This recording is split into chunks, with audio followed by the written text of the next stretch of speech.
ஓம் நமோ நாராயணாய. 108 திவ்ய தேசங்கள்ல 35வது திவ்ய தேசம் திருத்தேவரனார் தொகை. இது சோழ நாட்டு திருப்பதிகளுள் 35வது திவ்ய தேசம் ஆகும். இதனை கீழ்ச்சாலை என்றும் குறிப்பிடுவர். திருநாங்கூரிலிருந்து சுமார் 1 மைல் தொலைவுல மன்னியாற்றின் தென்கரையில இது அமைந்திருக்கு. இதுவும் ஒரு திருநாங்கூர் திவ்ய தேசம் ஆகும். திருநாங்கூரிலும் திருநாங்கூரை சுற்றிலும் அமைந்துள்ள 11 திருநாங்கூர் திருப்பதிகள்ல திருக்காவளம்பாடி, திரு அரிமேய விண்ணகரம், திருவன்புருடோத்தமம், திருச்செம்பன் செய்கோவில், திருமணிமாட கோவில் மற்றும் திருவைகுந்த விண்ணகரம் ஆகிய 6 தலங்கள் குறித்து முன்பதிவில் கண்டுள்ளோம். இந்த தலம் நாம் திருநாங்கூர்ல பார்க்கக்கூடிய 7வது திருத்தலம் ஆகும். திருமால் திருநாங்கூர்ல 11 வடிவங்களோடு சிவபெருமான் முன்பாக தோன்றி அவரை சாந்தப்படுத்தி தாண்டவத்தை நிறுத்தி 11 சிவவடிவங்களையும் ஒன்றுபடுத்தும் போது தேவர்கள் இந்த இடத்துல கூட்டம் கூட்டமாய் வந்து சபை கூடி நின்றதால இந்த தலம் தேவனார் தொகை ஆயிற்று. திருநாங்கூருக்கு எழுந்தருளியுள்ள 11 எம்பெருமான்கள்ல இவர் திருவிடவிந்தை எம்பெருமான் ஆவார். இங்குள்ள மூலவர் தெய்வநாயகன், தாயார் கடல்மகள் நாச்சியார், உற்சவர் மாதவ பெருமாள், உற்சவ தாயார் மாதவ நாயகி, தீர்த்தம் சோபன புஷ்கரணி, தேவசபா புஷ்கரணி, விமானம் சோபன விமானம், கோலம் கிழக்கு நோக்கிய நின்ற திருக்கோலம். விஷ்ணு பார்க்கடல்ல தோன்றிய இலக்குமியை மனம் முடித்த பின்பு வசிஷ்டருக்கு இங்க காட்சி கொடுத்தார். தேவர்களும் பெருமாளை லட்சுமியோட தரிசிக்க கூட்டமாக வந்ததுனாலதான் இது தேவனார் தொகை ஆயிற்று. விஷ்ணுவுக்கும் லட்சுமிக்கும் நடந்த திருமணத்தை குறிக்கும் வகையில இங்க இருக்கக்கூடிய திருக்குளம் சோபன புஷ்கரணி, விமானம் சோபன விமானம்.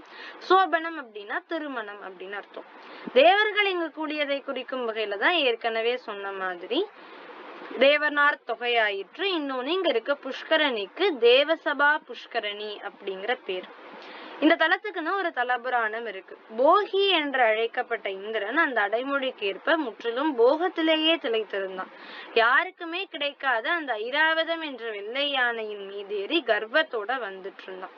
அப்போது துர்வாச முனிவர் அங்க வர்றாரு. அவர் கரத்துல ஒரு அற்புத அருள் மாலை இருந்தது. அவரோட ரிஷித்தன்மையை பாராட்டும் வகையில பரமனாலும் திருமகளாலும் வழங்கப்பட்டதுதான் அந்த மாலை. அனைத்தையும் திறந்துவிட்ட அவருக்கு இது ஒரு பெருஞ்சுமையா இருந்தது. அதனால அரச நிலையில இருக்க யாராவது ஒருத்தர் கிட்டதான் இதை சேர்ப்பிக்கணும் அப்படின்னு நினைக்கிறார். அவர் கண்ணுல முதல்ல பட்டது இந்திரன் தான். தேவர்களுக்கெல்லாம் அரசனாயிற்று. இந்த மாலையால அவர்கள் அனைவருக்கும் அவன் பிறர்க்கரிய பேர்களை பெற்று தருவான்னு கருதி அவன் கிட்ட போய் இவர் இதை வாங்கிக்கிறியா அப்படின்னு கேட்கிறார். குனிந்து கை நீட்டி அம்மாலையை பெற்றுக்கொள்வது தனது கௌரவத்துக்கு குறைச்சல் அப்படின்னு நினைத்த இந்திரன் யானையை அடக்க உபயோகப்படுத்தக்கூடிய அங்குசத்தை நீட்டி துர்வாசரின் கரங்கள்ல இருந்து அந்த மாலையை ஒரு குக்கி போட்டு இழுப்பது போல இழுத்து ஐராவதத்தின் மத்தகத்தின் மீது போட்டான். அந்த யானையோ தன் தலைவனுக்கு தான் சற்றும் சிலைத்தவன் அல்ல அப்படிங்கிற மாதிரி அந்த மாலை அதுக்கப்புறம் தனது தும்பிக்கையால இழுத்து கீழே போட்டு மிதிக்குது. பதறி போயிட்டார் துர்வாசர். கண்கள்ல தீப்பொறி பறக்குது, வார்த்தைகள்ல தணல் தெரித்தது. இந்திரா, இந்த அற்புத மாலையை சிதைத்த அந்த பரந்தாமனுக்கே இழுக்கு உண்டாக்கி விட்டாய். இந்த செருக்குக்கான காரணம் உன்னுடைய செல்வம். அதெல்லாம் இனி அழிந்து போகட்டும். நீ பதவி இழந்த அனைவராலும் அவமதிக்கப்படுவாய் அப்படின்னு சாபமிடுறார். அதே போல இந்திரன் தன் செல்வமெல்லாம் இழந்தான், தவித்து போனான். அசுரர்களின் கை ஓங்கி இருந்தது. ஒரு கட்டத்துல இனியும் தாங்காது அப்படிங்கிற நிலை வந்தப்ப நேராக தேவகுருவான பிரகஸ்பதியை போய் சரணடைறான். அவரோட அறிவுரைப்படி பிரம்மாவை கும்பிடுறான். பிரம்மாவோட வழிகாட்டுதலின்படி பார்க்கடல் பரந்தாமனை சிரம் தாழ்த்தி பணிந்தான். இந்திரனின் நிலை கண்டு ரொம்ப வருந்துறாரு திருமால். அவனோட பழைய அதிகாரத்தை எல்லாம் அவனுக்கு அளிக்க, ஐராவதம் முதலான சொத்துக்கள்லாம் அவனுக்கு திரும்ப கிடைக்கணும் அப்படின்னு பார்க்கடல் கடையும் பணியை முடுக்கி விடுறார். பார்க்கடலும் கடையப்படுது. திருமாலோட உள்ள கிடக்கையை புரிந்து கொண்ட பார்க்கடலும் அரிய பெரும் பொருட்களை எல்லாம் வாரி வழங்குது. இதை பார்த்து ரொம்ப மகிழ்ந்த இந்திரன் ஓடோடி சென்று திருமகளோட காலில் விழுந்து தன் தவறை மன்னிக்குமாறு வேண்டினான். உடனே திருமகள் தன் கையில இருந்த பாரிஜாத மாலையை இந்திரனுக்கு கொடுக்கிறான்.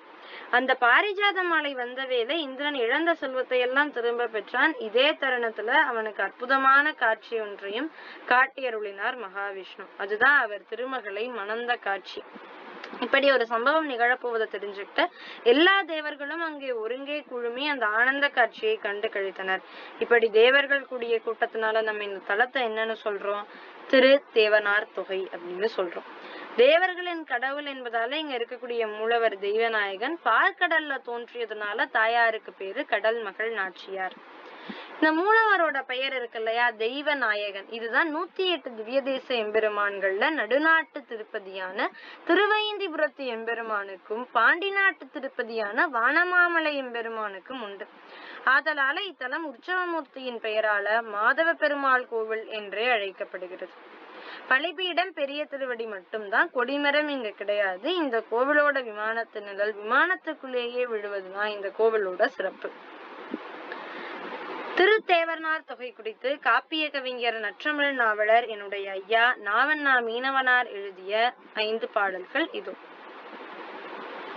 தேவர்கள் புகழ்கின்ற சிறப்புடைய திருத்தேவர்னார் தொகையில் வாழ்கின்ற எம்பெருமானை முதல் 3 தெய்வங்கள் என்று சொல்லக்கூடிய பிரம்மா விஷ்ணு சிவன் ஆகிய மூவருக்குள் தன்னிருப்பை கொண்டவனை, முதலையின் வாயிலிருந்து யானையை மீட்ட கோவலனை, ஆயர் குலத்து வேந்தனை, திருமங்கையாழ்வாரின் பாடல்களை மாலையாக கொண்ட பரம்பொருளை வணங்குவோமாக.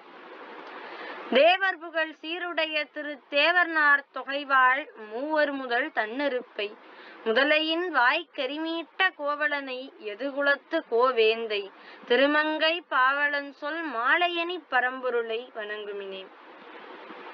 உலகத்தார் போற்றும் இந்த தலத்து மூலவர் தெய்வநாயகனை, மழையை தருகின்ற முகிலை போன்றவனை, மேலிருக்கும் தேவர்கள் உய்தி பெறுவதற்காக மெய்ஞானத்தை தந்தவனை, காடுகளில் மாடுகளை மேய்த்து கொண்டிருந்தவனின் கால் மலர்களை பணிவோமாக.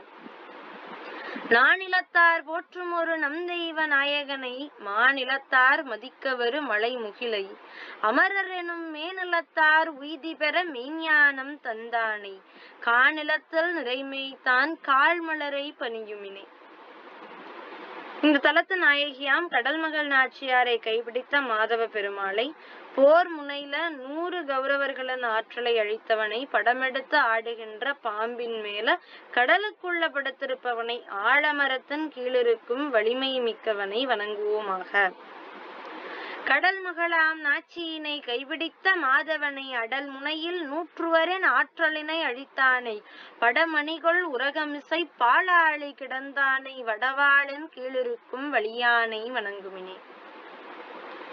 மகாபாரதத்துல அபிமன்யு வீழ்த்தப்பட்டான். அதுல கோபம் கொண்ட அர்ஜுனன் அடுத்த நாள் சூரியன் மறைகிறதுக்குள்ள கௌரவர்களின் தங்கை துச்சலையின் கணவனான ஜெயத்ரதனை கொல்வதாகவும், அவ்வாறு கொள்ளலனா தீப்புகுவதாகவும் சபதம் செய்கிறான். இதை பயன்படுத்தி அர்ஜுனனை தீப்புக வைப்பதற்காக ஜெயத்ரதன் போரில் ஈடுபடாமல் ஒளிந்திருக்கிறான். கதிரவன் மறையும் நேரம் நெருங்கியும் ஜெயத்ரதனை காணாது பாண்டவர்கள்லாம் கலக்கமடைகிறாங்க. அப்போது கிருஷ்ணர் தனது சுதர்சன சக்கரத்தால சூரியனை தற்காலிகமாக மறைக்க ஜெயத்ரதன் வெற்றி களிப்போட வெளிப்படுகிறான். கிருஷ்ணர் சக்கரத்தை இப்போது விலக்கி கொள்ள பகல் பொழுது மீள்கிறது. அர்ஜுனன் விட்ட அம்பால ஜெயத்ரதன் உயிர் நீத்தான்.